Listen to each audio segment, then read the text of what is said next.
अध्यक्षा विजयाताई रहाटकर आणि राज्य महिला आयोगाच्या अध्यक्षा रुपालीताई चाकणकर यांनी हा अतिशय महत्त्वाचा कार्यक्रम महाराष्ट्रामध्ये आयोजित केला, ज्यामध्ये महिलांशी संबंधित विविध कायदे, महिलांशी संबंधित वेगवेगळ्या प्रकारच्या योजना, लैंगिक समानता, महिलांवर होणारे अत्याचार अशा सर्व गोष्टींवर समग्र चर्चा करून एक त्याच्यावर कार्ययोजना तयार करण्याचा प्रयत्न महिला आयोगातल्या विविध सदस्यांच्या अध्यक्षांच्या माध्यमातून या ठिकाणी केला जाणार आहे आणि त्यात सहभागी होण्याकरता या ठिकाणी मी आलो आणि महाराष्ट्र शासनाच्या वतीनंही या संदर्भात काय काय उपाययोजना आपण केलेल्या आहेत किंवा आपल्या योजना काय आहेत या मी आणि आपल्या महिला बाल कल्याण मंत्री अदितीताई तटकरे आम्ही त्या ठिकाणी सर्वांसमोर मांडलेल्या आहेत आणि असं आश्वस्तही केलं आहे की हा जो काही संवाद आहे या संवादातून देशभरातल्या महिला आयोगाच्या माध्यमातून जी कार्ययोजना तयार होईल ती कार्ययोजना आम्ही महाराष्ट्रामध्ये त्या ठिकाणी पूर्ण करण्याचा प्रयत्न करू. सर, काय तुम्ही एक नवीन वॉर रूम तयार केलेली आहे, नेमकी त्याची रचना कशा प्रकारे असेल, कशासाठी ती कार्यरत आहे? मुळातच आपल्याला आता ज्यावेळी जागतिक जी काही जिओ पॉलिटिकल परिस्थिती आहे त्या परिस्थितीमुळे आपल्यासमोर काही देश हे त्या ठिकाणी ट्रेड चॅलेंजेस उभे करतायत, अशा परिस्थितीमध्ये या चॅलेंजेसला अपॉर्च्युनिटीमध्ये, संधीमध्ये कसं परिवर्तित करायचं याचा प्रयत्न देशाचे प्रधानमंत्री माननीय मोदीजींनी सुरू केला आहे आणि महाराष्ट्रातही आपण हे ठरवलं आहे की अशा प्रकारे जे ट्रेड बॅरियर्स तयार झालेले आहेत त्यातनं मार्ग काढण्याकरता अल्टरनेट मार्केट्स कसे तयार करता येतील, ते मार्केट्स डेव्हलप करण्याकरता ईज ऑफ डुईंग बिझनेस कसा करता येईल, वेगवेगळ्या प्रकारचे 100 रिफॉर्म्स की ज्यातनं मोठ्या प्रमाणात आपल्या उद्योगांना सुलभता येईल अशा प्रकारचा एक प्रयत्न आम्ही करणार आहोत. त्याकरता आमचा जो मित्र आहे त्या मित्राच्या अंतर्गत आम्ही एक समिती देखील तयार केलेली आहे आणि दर महिन्याला एक याची आम्ही वॉर रूम तयार केलेली आहे, जी वॉर रूम किती रिफॉर्म्स आम्ही केले त्या रिफॉर्म्सचा आढावा हा दर महिन्याला घेणार आहे. सर, मुंबई असेल किंवा मग राज्यात असेल मोठ्या प्रमाणात आपल्याला पाऊस होताना पाहायला मिळालेला आहे. पाऊस मोठा झाला आणि त्यामुळे अनेक ठिकाणी आपल्याला खड्ड्यांचं साम्राज्य दिसतं आहे. एकूणच राज्याच्या दृष्टीनं असं किंवा मुंबई आणि एकूण उपनगराच्या दृष्टीनं काय योजना आहे किंवा उपाययोजना आणि हा देखील मुद्दा त्यांनी मांडला.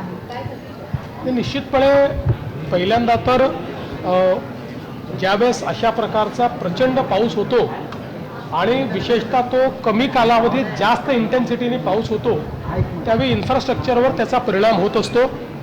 कारण इन्फ्रास्ट्रक्चर तयार करताना आपण नॉर्मल प्लस 10% अशा कंडिशनला ते डिझाईन केलेलं असतं, पण ज्यावेळेस त्याची इंटेन्सिटी 2 पट 3 पट असते त्यावेळी त्याचा काही ना काही परिणाम इन्फ्रास्ट्रक्चरवर होतो. तसा तो परिणाम झालेला आहे. उघाड पडल्याबरोबर अशा प्रकारचे जे काही त्या ठिकाणी आपल्याला सुधारण्याचे इंटरव्हेन्शन्स करायचे आहेत ते आम्ही करणार आहोत. त्याची तयारी आम्ही केलेली आहे आणि निश्चितपणे काल काही सूचना श्रीमान राज ठाकरे यांनी मला ट्रॅफिकच्या संदर्भात त्या ठिकाणी केलेल्या आहेत. चांगल्या सूचना आहेत, जरूर त्या सूचनांचा विचार आम्ही करू. सर, हिंदी में जानना चाहेंगे आज महिला आयोग का प्रोग्राम हुआ, किस तरह से प्रोग्राम था पूरी तरह से जानना चाहेंगे.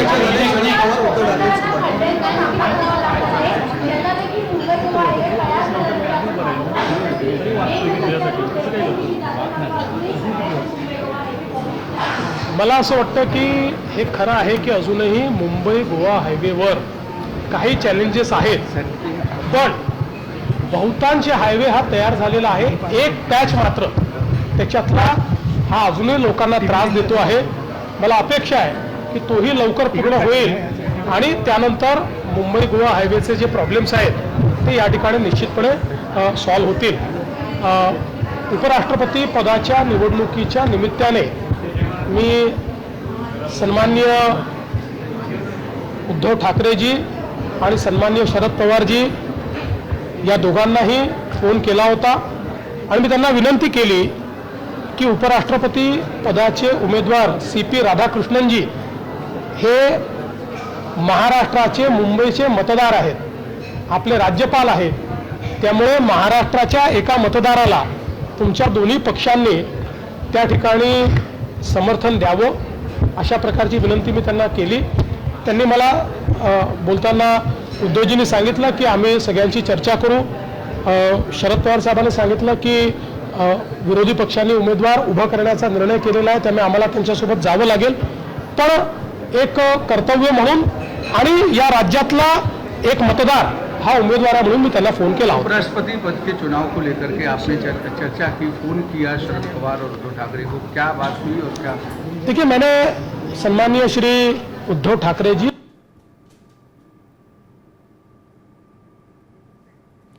तर राज ठाकरेंनी ट्रॅफिक संदर्भातल्या काही सूचना केलेल्या आहेत. जो मुंबई के वोटर है उनको उपराष्ट्रपति पद का उम्मीदवार तैयार किया गया है या उनको बनाया गया है. उपराष्ट्रपति पद का जो चुनाव होता है ये एक प्रकार से नॉन पार्टीसन माना जाता है, क्योंकि इस चुनाव में कोई व्हीप नहीं होता. इसलिए मैंने उनसे निवेदन किया कि चूंकि आप महाराष्ट्र की अस्मिता को मानने वाले लोग हैं, तो आपने भी महाराष्ट्र का एक वोटर ये देश का उपराष्ट्रपति बन रहा है, इसलिए आप उन्हें समर्थन दीजिए.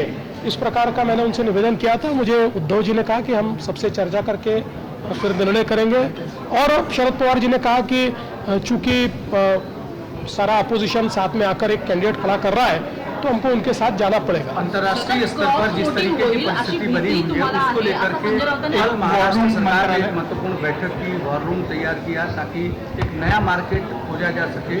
ऐसी परिस्थिति के लिए देखिए, देश के प्रधानमंत्री नरेंद्र मोदी जी ने जो ट्रेड बैरियर्स तैयार हुए हैं उसको एक अवसर के रूप में लीजिए, इस प्रकार का संदेश दिया है.